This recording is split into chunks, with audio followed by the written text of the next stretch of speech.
मंच पर उपस्थित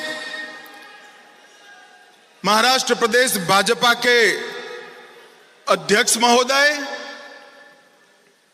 महाराष्ट्र भाजपा के वरिष्ठ नेता और हमारे उप मुख्यमंत्री श्रीमान देवेंद्र फडणवीस जी, मुंबई राज्य के प्रदेश अध्यक्ष, उनके नेतृत्व में बैठे हुए सारे महाराष्ट्र के वरिष्ठ नेतागण और आज महाराष्ट्र के कोने कोने से आए हुए ये सभी लगभग मंडलों को रिप्रेजेंट करने वाले देवतुल्य कार्यकर्ता भाइयों बहनों को नमस्कार, प्रणाम। भाइयों बहनों, राष्ट्रीय भाजपा की योजना के तहत आज हम सब स्वर्गीय गिरीश बापट सभागृह में इस विस्तृत कार्यकारिणी के अंदर इकट्ठा हुए हैं। जब मैं यहां आया हूं तब पुण्य नगरी में आया हूं, सबसे पहले छत्रपति शिवाजी महाराज को प्रणाम कर कर मेरी बात की शुरुआत करना चाहिए। ये नगरी तिलक महाराज की नगरी है। यहीं से केसरी को शुरू किया और देश भर में स्वराज मेरा जन्मसिद्ध अधिकार है, उसको शिवाजी महाराज के बाद पूरे देश में अलग जगाने का काम बाल गंगाधर तिलक ने किया था। मैं आज बाल गंगाधर तिलक, बाजीराव पेशवा और वीर सावरकर, ये तीनों महापुरुषों को मनपूर्वक प्रणाम कर कर मेरी बात की शुरुआत करना चाहिए। आज गुरु पूर्णिमा है। मैं महाराष्ट्र के सभी लोगों को गुरु पर्व की, गुरु पूर्णिमा की मनपूर्वक शुभकामनाएं देना चाहता हूं। भाइयों और बहनों, हम सब जानते हैं कि देश भर में हर प्रदेश के अंदर ये विस्तृत कार्यकारिणी का आयोजन हमारे पार्टी के अध्यक्ष श्रीमान जगत प्रकाश नड्डा जी के निर्देश पर हो रहा है। परंतु महाराष्ट्र की ये पुणे नगरी में विस्तृत कार्यकारिणी का एक अलग स्वरूप भी है, अलग उद्देश्य भी। हमने विस्तृत कार्यकारिणी देश भर में 2024 के चुनाव के बाद फिर से एक बार हमारे कार्यकर्ता हमारे विजय अभियान में लग जाए, इसके लिए बुलाई। परंतु महाराष्ट्र के अंदर ये विस्तृत कार्यकारिणी 2014 के चुनाव की समीक्षा के साथ साथ 2024 की चुनाव की समीक्षा के साथ साथ 2024 में फिर से एक बार कमल फूल की युति सरकार बनाने के लिए बुलाई और इसलिए आप सभी को निमंत्रित किया है। मैं सबसे पहले आप सभी कार्यकर्ताओं का मनपूर्वक अभिनंदन और आभार पार्टी की ओर से प्रकट करना चाहता हूं। कड़ी धूप के अंदर मैंने महाराष्ट्र के कार्यकर्ताओं को ये चुनाव अभियान के अंदर दौड़ते हुए देखा है, पसीना बहाते हुए देखा है, परिणाम के लिए पल पल जूझते हुए देखा है। और मैं आज कहने आया हूं कि महाराष्ट्र के हर कार्यकर्ता ने परिश्रम की पराकाष्ठा कर कर भारतीय जनता पार्टी को यश दिलाने का काम किया है। और भाई और बहनों, जब हम आज यहां आए हैं तो परिणाम हमारे सामने 60 साल के बाद पहली बार देश में किसी एक नेता को तीसरी बार प्रधानमंत्री लेने का, शपथ लेने का यश मिला है तो वो हमारे नेता नरेंद्र मोदी जी को। लगातार 3 बार मोदी जी प्रधानमंत्री बने, प्रधानमंत्री बनने की हैट्रिक लगाई। और आज मैं कहने आया हूं महाराष्ट्र के कार्यकर्ताओं को, हमने महाराष्ट्र विधानसभा में भी 14, 19 और 14 और 19 से योग जितना बड़ा विजय 24 में प्राप्त करने के लिए पुरुषार्थ करना है। कार्यकर्ता मुझे मिले हैं, कल रात को भी कुछ लोग मिले, आज सुबह से महाराष्ट्र के प्रमुख कार्यकर्ता मुझे मिल रहे हैं। थोड़ा बहुत कंफ्यूजन दिखाई पड़ता है। एक भ्रांति फैलाने का काम हमारे विपक्ष ने किया है। मैं आज आपको एक उदाहरण देकर 2024 के नतीजों को एक्सप्लेन करना चाहता हूं। 2 बच्चे थे, एक ही क्लास में पढ़ाई पढ़ते थे। एक बच्चा हमेशा 80% मार्क से पास होता था, क्लास में नंबर 1 आता था। दूसरी एग्जाम आई, उसने तय किया कि इस बार 80 नहीं चलेगा, मैं 90 लाऊंगा। अब उसने लक्ष्य तय किया। लक्ष्य कभी कोई नीचा नहीं तय करता है, ऊंचा ही तय करता है। और दूसरा एक विद्यार्थी था, वो 4 साल में उसी कक्षा में नापास हो रहा था, उसको 20 मार्क आ रहे थे। उसने लक्ष्य रखा कि मैं 20 नहीं, इस बार 30 लाऊंगा। पास होने का लक्ष्य नहीं रखा, 30 लाने का लक्ष्य रखा। अब एग्जामिनेशन हो गए, परिणाम आ गया। जिसने 90 का लक्ष्य रखा था उसको 80 की जगह 78 आ गया, और जिसने 20 का लक्ष्य रखा था उसको 30 की जगह 25, 20 की जगह 25 आ गए। अब मुझे बताओ भाई, कौन सा विद्यार्थी का परिणाम अच्छा है? जरा बताओ, 80 वाले का अच्छा है या 20 वाले का अच्छा है? एक बात मुझे सभी कार्यकर्ता बताएं, जो विजयी होता है उसकी सरकार बनती है। भारत में सरकार किसकी बनी है? जरा जोर से बोलो, किसकी बनी है? विपक्ष में कौन बैठा है? तो विजयी कौन बना है? मैंने तो पहली बार ऐसा देखा है कि 30 मार्क का लक्ष्य लेकर 25 प्राप्त करने वाला बच्चा अहंकार में आ गया, और 90 का लक्ष्य रखकर 78 वाला पसोपस में पड़ गया। मैंने मेरे राजनीतिक जीवन में कई जय पराजय देखे, परंतु मैंने जीवन में कई लोगों को जीतने के बाद अहंकारी होते हुए भी देखा है। जीतने के बाद अहंकार आना, इसका आपको सैकड़ों उदाहरण दुनिया भर की राजनीति में मिलेगा, मगर एक अनूठा उदाहरण राहुल गांधी दुनिया को दे रहे।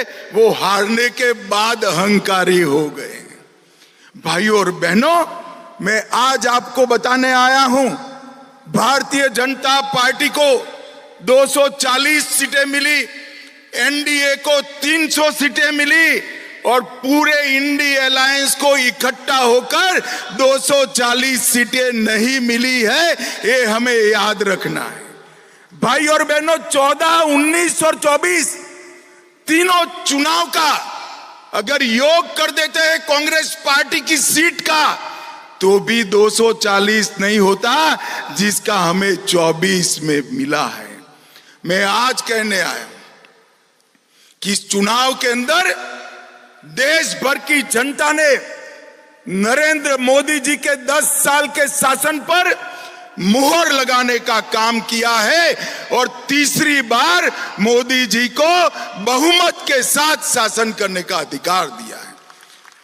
300 सीट गठबंधन की और 240 सीट भारतीय जनता पार्टी की।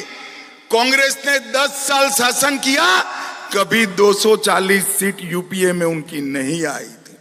मगर हमारा कार्यकर्ता और अच्छे का आशा रखने वाला कार्यकर्ता है, इसलिए थोड़ा मन में कसक रह जाती है। रह गई है ना? अरे जोर से बोलो, रह गई या नहीं रह गई है? पक्का रह गई है? तो कसक रह गई है तो सर पकड़कर नहीं बैठते हैं, नए लक्ष्य तय करते हैं और लड़ाई कहां दूर है, 24 में ही होने वाला है। सारी कसक महाराष्ट्र विधानसभा में पूरी कर कर फिर से भगवा लहराने का काम कर।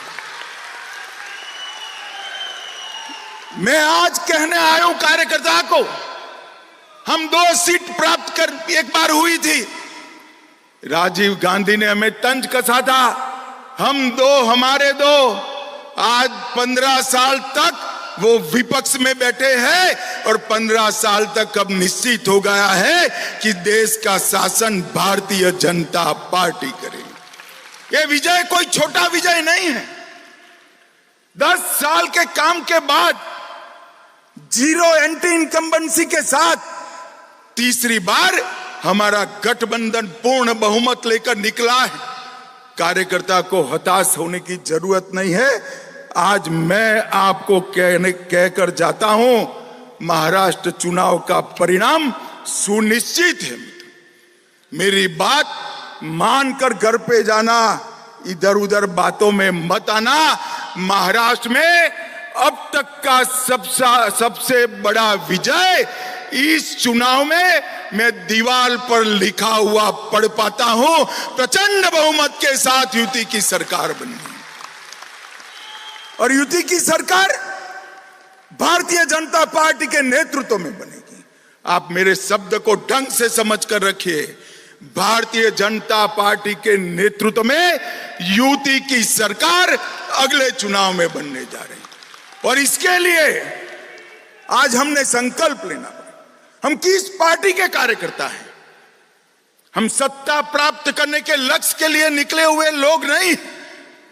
हम विचारधारा को लेकर राजनीति के मैदान में आए थे। हमारी पार्टी की स्थापना का कारण ही विचारधारा था। ये 10 साल में विचारधारा के क्षेत्र में हमने क्या प्राप्त किया? भारत में कोई नहीं मानता था कि भाजपा वाले कोरा नारा लगा रहे हैं, एक देश में 2 विधान 2 प्रधान 2 निशान नहीं चलेंगे, धारा 370 नहीं हटेगी। कई लोग चले गए, कई लोग चले जाएंगे, ऐसा मानते थे। 10 साल में मोदी जी ने धारा 370 को समाप्त कर दिया और कश्मीर को हमेशा के लिए भारत के अंदर मिला। सालों तक हमने राम जन्मभूमि के लिए संघर्ष किया, सालों तक संघर्ष किया। कोई नहीं मानता था कि राम जन्मभूमि पर भव्य मंदिर बन जाएगा, राम लल्ला अपने भव्य मंदिर में विराजमान होंगे। यही 10 साल में केस भी जीता, भूमि पूजन भी किया और धड़ल्ले के साथ राम लल्ला को प्राण प्रतिष्ठा कर कर अपने मंदिर में। मैं पुणे में आया हूं, मैं पुणे में आया हूं जब काशी विश्वनाथ का मंदिर औरंगजेब ने तोड़ा। जीजाऊ ने शिवाजी महाराज को कहा था कि हमारा मंदिर टूट गया काशी विश्वनाथ का, तब से कसक लेकर बैठे थे। और मित्रों, तोड़ा हुआ काशी विश्वनाथ का दरबार, उसका कॉरिडोर नरेंद्र मोदी के शासन में फिर से सम्मान के साथ आज बढ़ा। हम जब से राजनीति में आए तब कहते थे इस देश में यूसीसी होना चाहिए, समान नागरिक संहिता होनी चाहिए। कोई नहीं मानता था इस देश में समान नागरिक संहिता होगी। नरेंद्र मोदी जी के भाजपा के 10 साल के शासन में हमने उत्तराखंड में यूसीसी कर लिया है और पूरा देश आज यूसीसी की राह देख रहा है। देश के अंदर आतंकवाद 85 के साल से नासूर की तरह आतंकवाद और नक्सलवाद हमें परेशान करता था। आए दिन बम धमाके करके ये पाकिस्तान के लोग भाग जाते थे, कोई रोकने वाला नहीं था, किसी में हिम्मत नहीं थी। वोट बैंक की राजनीति के कारण देश की भूमि लहूलुहान होती थी। नरेंद्र मोदी जी ने सर्जिकल स्ट्राइक और एयर स्ट्राइक कर कर आज आतंकवाद को देश से हमेशा के लिए समाप्त करने का काम किया।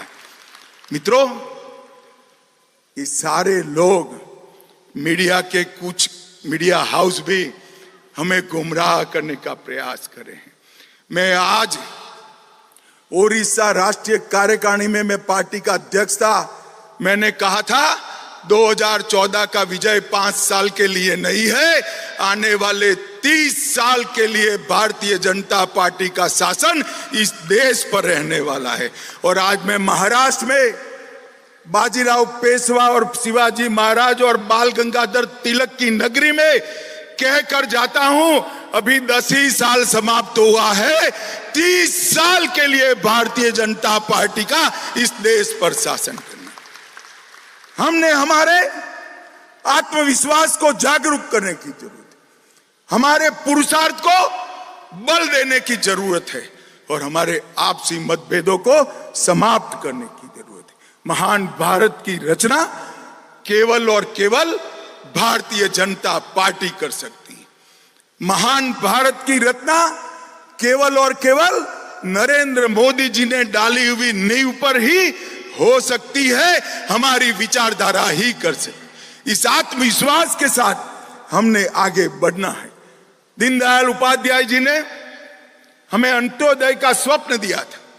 मोदी जी ने 10 साल के अंदर इस देश के 60 करोड़ गरीबों को घर दिया, बिजली दी, गैस का सिलेंडर दिया, शौचालय दिया, हर गरीब को प्रति माह प्रति व्यक्ति 5 किलो अनाज दिया, 5 लाख तक का बीमा दिया और देवेंद्र जी अब लाडली बहना और लाडली भैया भी देने जा रहे हैं। गरीब कल्याण का काम कोई कांग्रेस पार्टी नहीं कर सकती, कांग्रेस पार्टी के साथी भी नहीं कर सकते। गरीब कल्याण का काम केवल और केवल भारतीय जनता पार्टी कर सकती है और कोई नहीं कर सकता। भाइयों बहनों, ये कांग्रेस वाले कई सारे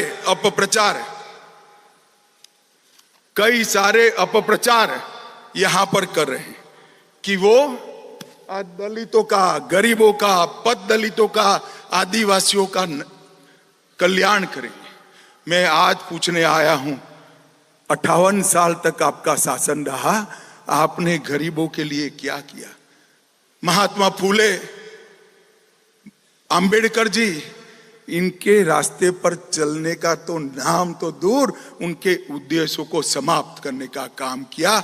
10 साल में हमने गरीबों का कल्याण करने का काम ये भारतीय जनता पार्टी की सरकार ने किया। और मैं आज यहां आया हूं तब आपको कहना चाहता हूं, ढेर सारी भ्रांतियां चल रही, भ्रांतियां चलाई गई, हम लोग भ्रांतियों में ना आए।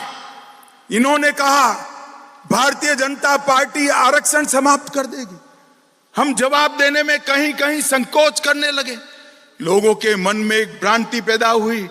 आज मैं कहने आया हूं कि अगर 10 साल का एक्सटेंशन नरेंद्र मोदी जी के समय में ही मिला और पूर्ण बहुमत होने के बावजूद भी आरक्षण को बल देने का काम हमारे नेता नरेंद्र मोदी जी ने किया। भाइयों बहनों, इन्होंने संविधान का विषय कहा, हमने जवाब नहीं दिया, हम सब भ्रांति से बाहर आए।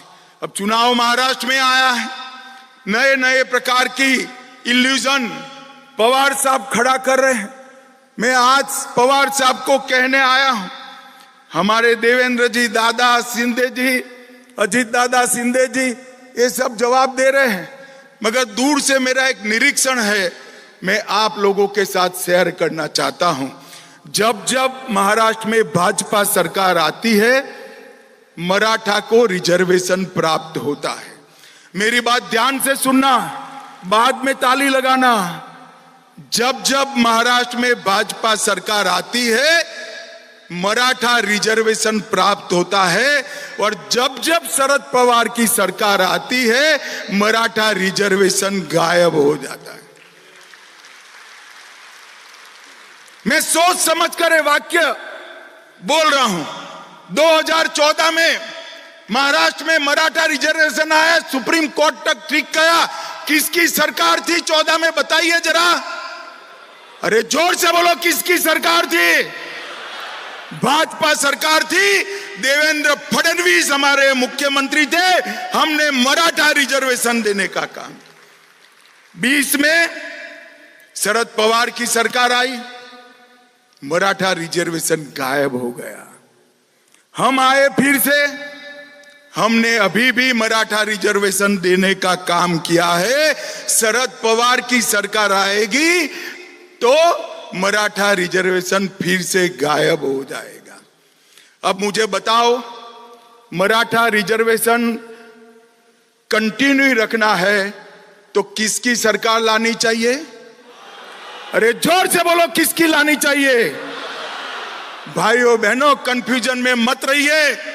समाज के हर तबके को न्याय देने का काम कोई एक पार्टी ने किया है तो भारतीय जनता पार्टी ने किया है। और भारतीय जनता पार्टी झूठ कैसे फैलाए जाते? अभी एक पुराना नोटिफिकेशन निकाल दिया, तारीख नहीं है, फैसला पुराना है। मैं भी कंफ्यूजन में आ गया। मैंने पीयूष गोयल जी को फोन किया, है क्या हुआ? पीयूष गोयल जी ने कहा, साहब ये तो हमारा निर्णय नहीं है, शरद पवार का निर्णय है। वो कह रहे हैं दूध का पाउडर इंपोर्ट होगा। कंफ्यूजन में मत आइए। वो सर्कुलर कर कर गए थे, 10 साल में 1 किलो दूध का पाउडर इंपोर्ट नहीं किया है नरेंद्र मोदी सरकार ने, और अगले 5 साल तक 1 ग्राम भी दूध का पाउडर इंपोर्ट नहीं होगा। आज मैं आपके बीच में ये भ्रांति फैलाकर चुनाव जीतना चाहते हैं और भ्रष्टाचार की बातें कर रहे हैं। भ्रष्टाचार का सबसे बड़ा सरगना भारत की राजनीति में है तो शरद पवार है, इसमें मेरे मन में कोई कंफ्यूजन नहीं। आप क्या आरोप कर रहे हो हम पर? इस देश में कोई भी सरकार में भ्रष्टाचार को संस्थागत करने का काम, इंस्टीट्यूशनलाइज करने का काम अगर किसी ने किया तो शरद पवार आपने किया है। मैं डंके की चोट पर कहकर जाता, हम पर आप भ्रष्टाचार का आरोप लगा रहे हो। और इस बार शरद पवार जी, मेरा ये बापट सभागृह में बैठा हुआ कार्यकर्ता ढंग से जान गया है, आपके झूठ नहीं चलेंगे। मैं बता कर देता हूं, चलेंगे क्या? अरे जोर से बोलो, चलेंगे क्या? चलेंगे क्या? घर घर जाकर इस झूठ का जवाब देना है, पर्दाफाश कराना है। ये झूठ भी बोलेंगे, भ्रांति भी फैलाएंगे, अपने यहां विखवाद खड़ा करने का प्रयास भी करेंगे। मैं सभी कार्यकर्ताओं को आज कहना चाहता हूं, अपने आप को इस चुनाव तक साइड पर कर दीजिए। अपनी जगह कमल के हित को केंद्र में ला दीजिए। एक एक कार्यकर्ता कमल को समर्पित हो, एक एक कार्यकर्ता कमल को जिताने के लिए परिश्रम की पराकाष्ठा करे और एक एक कार्यकर्ता अपने साथी को जिताने के लिए भाजपा से भी ज्यादा परिश्रम करे। मुझे बताओ भाइयों बहनों, एनडीए को जिताना है या नहीं जिताना है? ऐसे नहीं चलेगा भाई। मैं बनिए का बेटा हूं, गारंटी के बगैर वापस नहीं जाऊंगा। मुझे जरा जोर से बताइए, युति को जिताने के लिए जोर लगाएंगे? भाजपा का हर प्रत्याशी हमसे बढ़कर हम परिश्रम करेंगे। भाइयों बहनों, ये चुनाव जो है, ये चुनाव का परिणाम उनकी भ्रांतियों का जवाब है। एक बार महाराष्ट्र, हरियाणा और झारखंड हम जीत लेते हैं, ये राहुल गांधी का अहंकार चूर चूर हो जाएगा। पूरे देश में जोम बढ़ने की जिम्मेदारी मेरे महाराष्ट्र भाजपा के कार्यकर्ताओं में। आप मुझे बताओ भाई, पूरे देश को फिर से एक बार 14 से ज्यादा जोश में लाना है या नहीं लाना है? अरे जोर से बोलो, लाना है नहीं लाना है? इसका एकमात्र रास्ता है इतिहास में अब तक का सबसे बड़ा विजय। महाराष्ट्र में पूरे देश के कार्यकर्ताओं को जोश दिलाने का काम करेगा। इसकी जिम्मेदारी भाइयों बहनों आपकी। भाइयों बहनों, ये जो बात करते हैं महाराष्ट्र के विकास की, जवाब लेते हैं। मैं आज शरद पवार को पूछने आया हूं, पवार साहब 10 साल तक आप महाराष्ट्र में आपकी सरकार थी, केंद्र में भी आपकी सरकार थी, 10 साल तक आपने महाराष्ट्र को क्या दिया? जरा हिसाब लेकर आइए, 10 साल में क्या दिया? झूठे वादों के अलावे आपने कुछ नहीं दिया। भाई और बहनों, यूपीए के 10 साल में महाराष्ट्र को केंद्र से 1,91,000 करोड़ मिला था, सिर्फ 1,91,000। कितना मिला था? जरा जोर से बोलो तो, और जोर से बोलो, घर घर जाकर बताना है कितना मिला था। 1 मिनट, कितना मिला था? फिर से बोलो। नरेंद्र मोदी जी ने 10 साल में 14 से 24 में 10,05,000 करोड़ रुपया महाराष्ट्र को देने। और पवार साहब, अगर हिसाब पे भरोसा नहीं है तो पुणे का कोई चौराहा तय कर दो, हमारा मुरली माहौल हिसाब लेकर खड़ा हो जाएगा, पाई पाई का हिसाब। मैं आज भाइयों बहनों 10 लाख करोड़ का हिसाब लेकर आया हूं, 10 लाख करोड़ का। ना उन्होंने मुंबई के लिए किया, खुद नासिक के लिए किया, ना पुणे के लिए किया, ना नागपुर के लिए। चारों शहरों का विकास अगर किसी ने किया तो नरेंद्र मोदी सरकार ने किया। हमने रोडवेज के लिए 75,000 करोड़ दिया, रेलवे के लिए 2,10,000 करोड़ दिया। ये रेलवे मंत्री यहां बैठे, जोर से ताली बजाओ, जरा जोर से ताली बजाओ। और 1,00,000 करोड़ का मुंबई अहमदाबाद बुलेट ट्रेन मैंने 10 लाख करोड़ में नहीं गिना है। और 4,04,000 करोड़ एयरपोर्ट के विकास के लिए दिया। 6 लेन का अटल बिहारी वाजपेयी सेवारी नया सेवा अटल सेतु का उद्घाटन हुआ। 11,000 करोड़ का पालखी मार्ग बना। रेलवे के 5800 किलोमीटर के 34 नए प्रोजेक्ट आए। 561 करोड़ से महाराष्ट्र में 9 एयरपोर्टों का रिनोवेशन हुआ।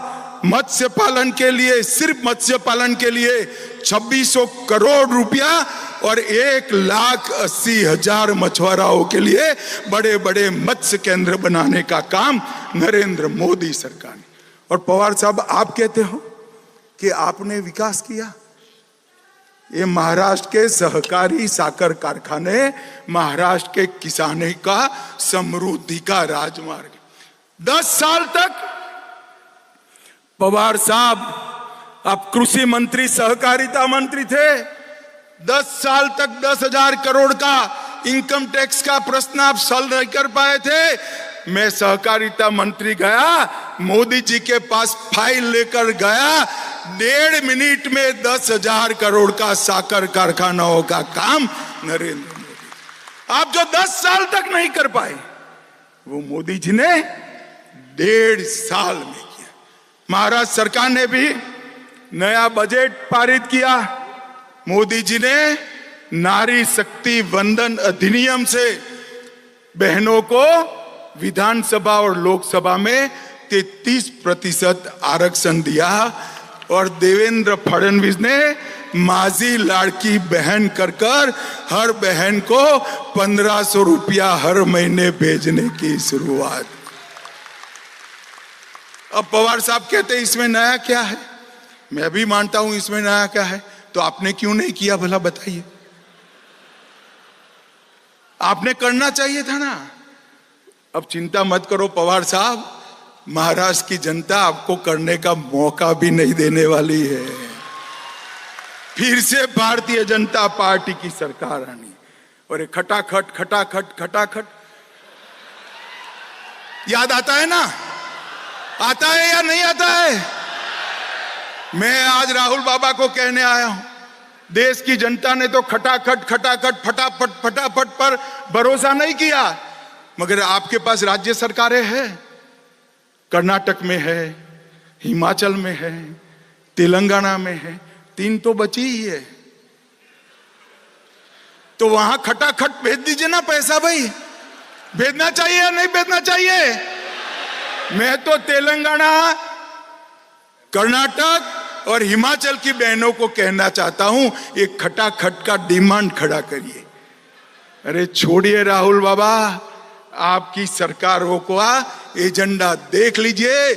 तेलंगाना और कर्नाटक में और हिमाचल में 1/3 एजेंडा भी आप पूरा नहीं कर पाए, और मोदी सरकार ने 14 के एजेंडे में से एक भी बात बाकी नहीं है, और 19 के एजेंडे में सिर्फ 3% बात बाकी। भाइयों बहनों, ये हमारा काम करने का पद्धति है। हमने यहाँ पर महाराष्ट्र के विकास के लिए ढेर सारे काम देवेंद्र जी ने किए। एनडीए की सरकार में समृद्धि राजमार्ग, मुंबई कोस्टल रोड अटल सेतु, मुंबई नागपुर और पुणे में मेट्रो, जलयुक्त शिवार, कृष्णा भीमा स्थिरीकरण, टेम्बूर मैसाल जैसी योजनाओं को हमने पूरा करने का काम। और मैं बहुत तटस्थता के साथ कहना चाहता हूं, 14 से 19 का कार्यकाल देवेंद्र फडणवीस का महाराष्ट्र के इतिहास में विकास के लिए हमेशा जाना जाए। ये हमारी कार्य संस्कृति है। जब हम आते हैं तो हमारी पार्टी और हमारा नहीं सोचते हैं। हम आते हैं तो गरीब, दलित, पिछड़ा, आदिवासी का सोचते हैं। और ये काम हमने महाराष्ट्र में भी कराकर देखा, बताया है, और देश में भी कर अभी मोदी जी आए थे 13 जुलाई को 30,000 करोड़ की नई परियोजनाओं का शिलान्यास और उद्घाटन नरेंद्र मोदी जी को। भाइयों बहनों, ये हमेशा बाबा साहेब का नाम देते हैं। मैं अभ्यास के आधार पर कह सकता हूं, बाबा साहेब अंबेडकर की अवगणना और अपमान जितना कांग्रेस ने किया है, इतना अंग्रेजों ने भी नहीं किया था। ये बात हमने घर घर जाकर बतानी।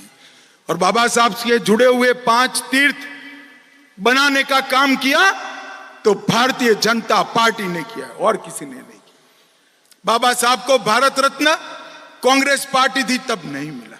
संविधान दिवस मोदी जी ने बनाया।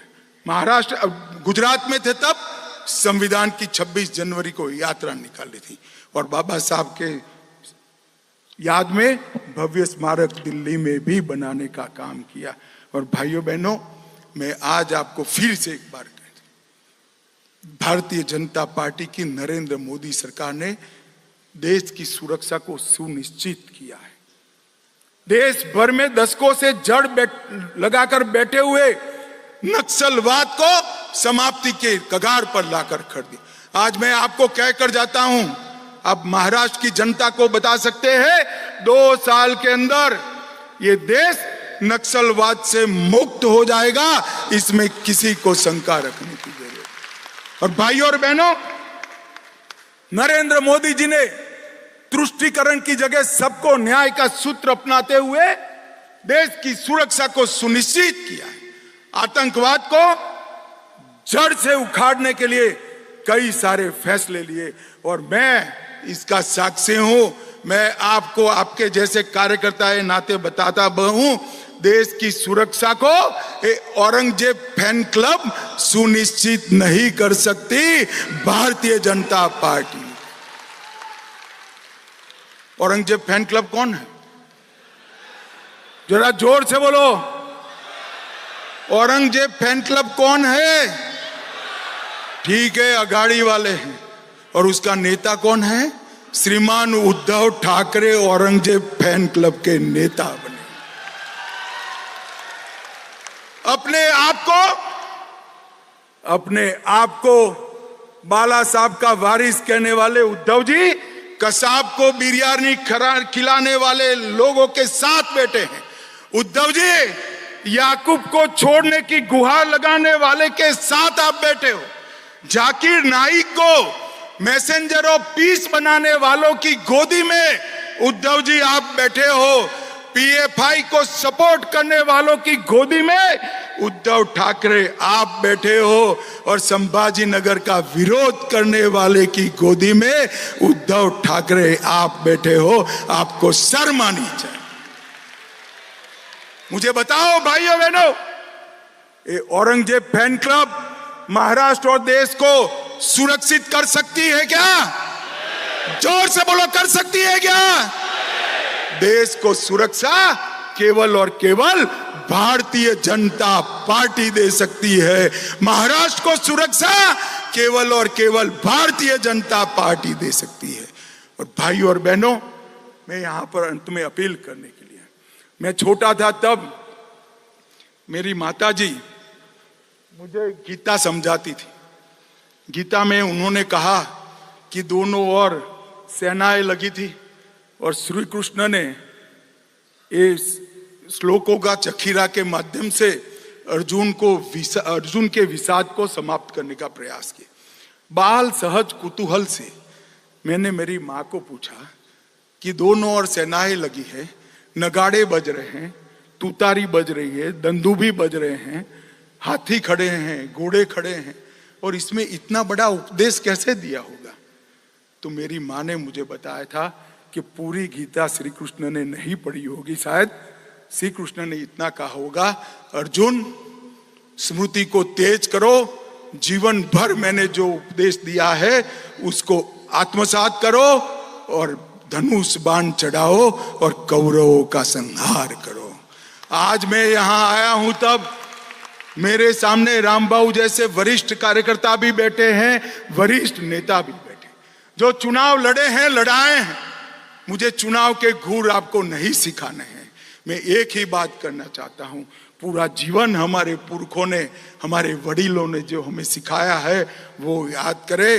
राष्ट्र प्रथम, मुझसे पहले मेरी पार्टी और मेरी पार्टी से पहले मेरा देश, इस सूत्र को हम आत्मसात करें, एकत्र आए, एकजुट हो, परिश्रम की पराकाष्ठा करें और सबसे प्रचंड बहुमत के साथ भारतीय जनता पार्टी के नेतृत्व में एनडीए की सरकार बनाए।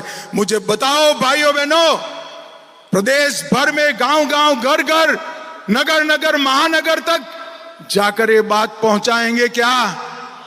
अरे जोर से बोलो, पहुंचाएंगे? कमल को जिताएंगे, साथियों को जिताएंगे, महाराष्ट्र को सुरक्षित करेंगे, देश को सुरक्षित करेंगे।